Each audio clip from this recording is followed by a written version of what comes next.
D'ailleurs, tu sais, on parlait du Grand Prix de Trois-Rivières, des années Players, puis tout ça. Oui. T'as travaillé pour le Grand Prix de Trois-Rivières en tant qu'animateur? J'ai je fait pense? le play-by-play 2 ans, je Ouais. pense. Oui, Puis, absolument. tu t'impliquais, parce que je pense que ton hôtel était un endroit assez... Ah, OK.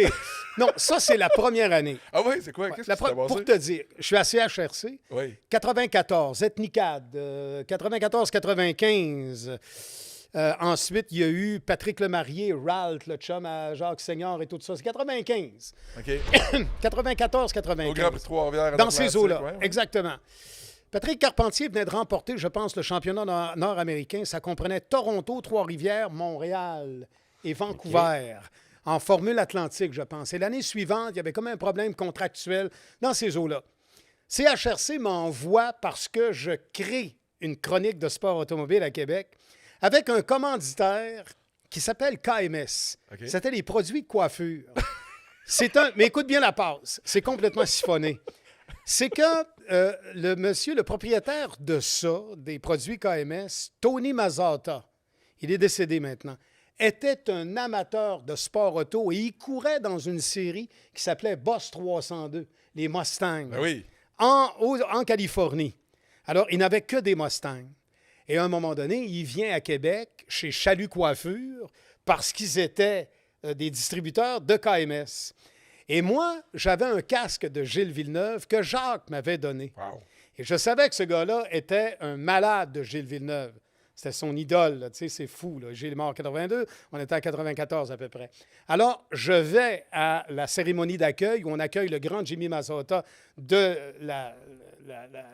la firme KMS. Oui. Et je réussis à le rencontrer et je lui montre le casque de Gilles. « Are you serious, guys? Yes? This one? Puis là, il me dit ça, il dit, moi, avec mon franglais, j'essaie de me débrouiller un peu. Et là, je lui dis que je fais des chroniques de course auto, je parle du sport automobile. Ben oui. Et il voit que je suis un passionné. Il me laisse sa carte. En plus, t'as le casque de son idole. Exactement. Il- Ah non, non, il y avait des tremblements. Tu sais, il en peut plus, c'est un casque il belle. dit, je suis tombé sur un gars important aujourd'hui. C'est un casque belle qui sentait le gable, là, tu sais, là, on a chaud là-dedans. Alors, mais qu'importe,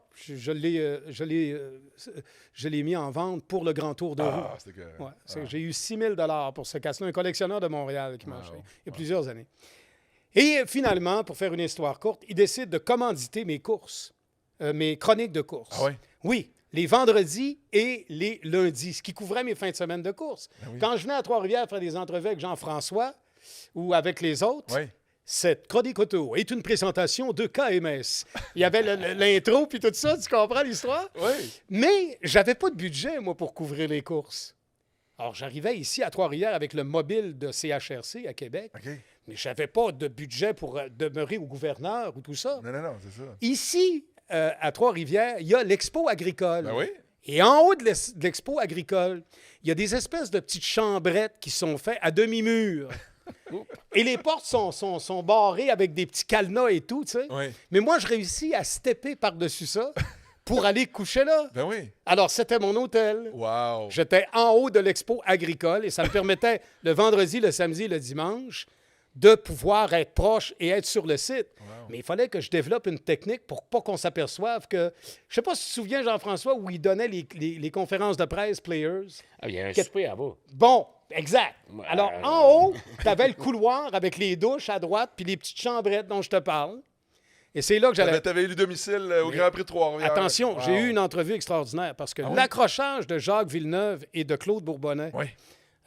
Jacques est en beau fusil, il ne veut J'imagine. pas parler à personne et il monte justement à cet étage-là pour aller aux douches et je le croise et j'ai encore cette entrevue-là. Ben voyons. Oui, où il me dit, il y a eu des situations de côte à côte à maintes et maintes reprises avec David Empringham et jamais c'est arrivé. Oui. Ah non, là, c'était le feu pas avec content, là. Bourbonnais. Non, c'est là. Ah non, ah oui, absolument. Puis j'avais eu cette entrevue-là, mais lui, il savait pas que j'avais une petite chambrette dans le coin. Alors, c'est ça que je faisais. Wow. Je me suis sacrifié pour faire ces entrevues-là. Mais j'imagine que pour toi, c'est des souvenirs tellement extraordinaires, tu sais, ces histoires-là. que C'est tu des me parles souvenirs aujourd'hui. vrais et Ben oui. extraordinaires. Mais j'étais heureux. J'avais Ron Fellows, j'avais... Qui? Mais Ron. Ron Fellows, qui courait en Atlantique avec vous? Kenny Et que- Walden avant. Oui, Kenny Il a couru, Walden, il Lee court, Bentham et tout. Non, mais il y a un gars de Trois-Rivières dont le père avait un magasin d'électronique et tout. Ben, Stéphane Roy, ça, c'est après. Stéphane Roy, puis il n'y avait pas sa sœur aussi. Isabelle a couru en 1600. Ouais. Isabelle, bon, c'est ça. Donc, je connaissais tout le Family Pack, là. Wow. Parce que lui, son père m'a invité à souper. Je sais pas, il a eu pitié de moi. Je veux dire, non, mais je n'étais pas gouverneur à rien. Donc, c'est ça. Martin Guimont du Lac-Carré.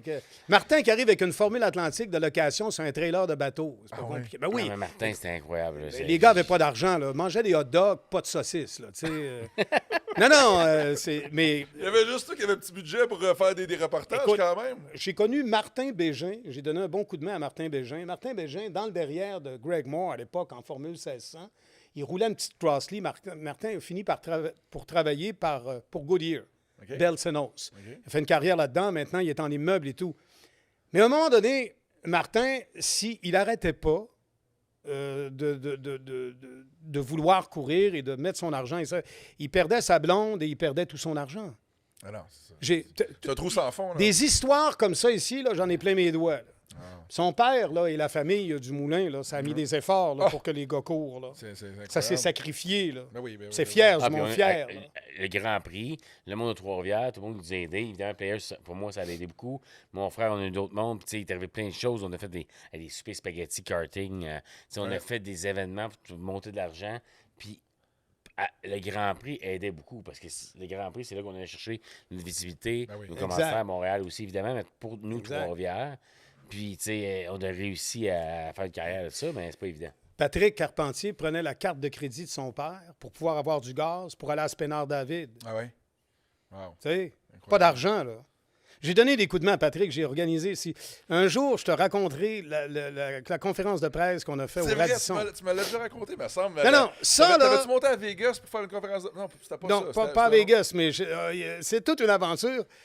Si je raconte ça dans les détails, avec toute la vérité que ça comporte, c'est clair que ce soir, il y a des gens qui vont appeler, puis il y a un monsieur qui va arriver ici avec une strap, une chemise de force. Là. C'est ça. Monsieur, veuillez sortir du building immédiatement. C'est très compliqué à expliquer, mais Patrick n'avait pas le droit de faire de conférences de presse. Il y avait eu Peggy Haas de Lynx Racing, en collaboration avec Levi's, les jeans Levi's et tout. C'est que Alain Labrosse est venu dans le podcast puis il nous a raconté justement qu'il Alain, n'avait pas pu représenter Pat Carpentier parce que la propriétaire de l'équipe, qui est une femme, Exact. elle ne le voulait pas dealer avec des agents. Non. Elle voulait dealer directement avec Patrick. Non. Supposément qu'elle avait un kick sur Patrick Carpentier. Peggy, puis... Tant mieux. Sa partner, en tout cas, sérieusement, Oui. il était vraiment incroyable. Là. Oui. Il était gentil, puis c'est leur petite affaire, puis les Cameron. C'est Dan Cameron qui court pour Penske Porsche présentement. C'est son père qui était l'ingénieur, Rick, avec son frère Dan. C'était une zone de Nouvelle-Zélande. C'est eux autres qui préparaient ça. Il y a un petit shop à Sonoma où que je vais encore. Ouais. Là, ils sont rendus en haut de la côte, mais ils étaient en bas. Parce qu'LP a fait une course avec, deux courses avec Lynx. Mais j'ai fréquenté ce monde-là, on les a connus, puis... Mais c'était une belle histoire aussi. Là. Ils ont mis de l'argent, mais ils voulaient contrôler le petite affaire. C'est ça. C'est une héritière de Levi's. Exact. Purement américaine. Et je me souviens, il y a eu les inondations, je ne sais pas quelle année, au Saguenay. Peggy avait eu vent de ça. Elle avait décidé de donner des gros montants d'argent pour les... elle avait vu aux nouvelles en étant ici, à la chambre d'hôtel, puis on avait fait une entrevue avec ça. Ouais. Au restaurant des Monsieur et Madame Cassard, là, j'oublie le nom avant l'Angéline, elle allait là à chaque année. Ouais. C'était sa place. Ah ouais. Madame Cassard l'attendait avec monsieur, puis c'était sa place.